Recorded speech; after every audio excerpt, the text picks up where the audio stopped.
This is the second reflection on Psalm 139. O God, you know me. The first 18 verses of Psalm 139 are some of the finest poetry in the Psalms.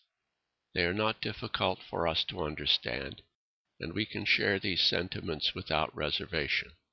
Since these verses elaborate on God's knowledge of us and His concern for us, we could use them as an introduction to our prayers.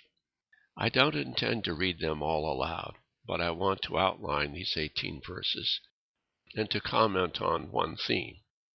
Verses 1 through 6 can be summed up in the phrase, God knows all about me.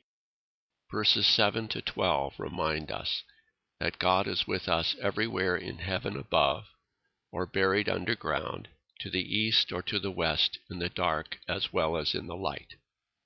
Verses 13 to 16 tell us that God has our lives planned out from the moment of conception. For it was you who formed my inmost being, knit me together in my mother's womb. I thank you who wonderfully made me. How wonderful are your works, which my soul knows well. My frame was not hidden from you when I was being fashioned in secret, and molded in the depths of the earth. Your eyes saw me yet unformed, and all days are recorded in your book, formed before one of them came into being. Our lives are not our own.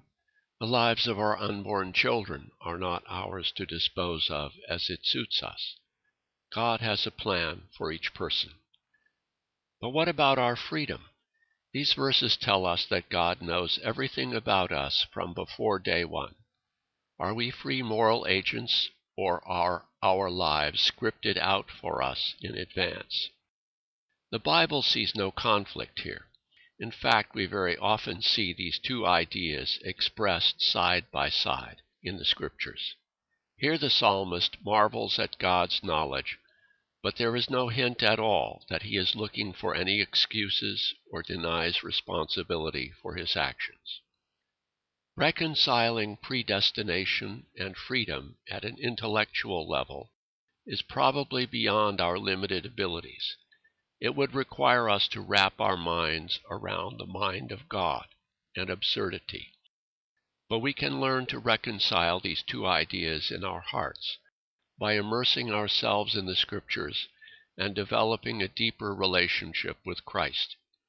Understanding the depth of God's love for us and His mercy, we can, with the psalmist, marvel at God's knowledge of our destiny and strive evermore, with the help of His grace, to break the shackles that hold us back from true freedom in Christ, the freedom to embrace wholeheartedly the God who loves us, who is our destiny and our happiness. As the psalmist says in verses 17 and 18, To me how precious your thoughts, O God! How great is the sum of them! If I count them, they are more than the sand.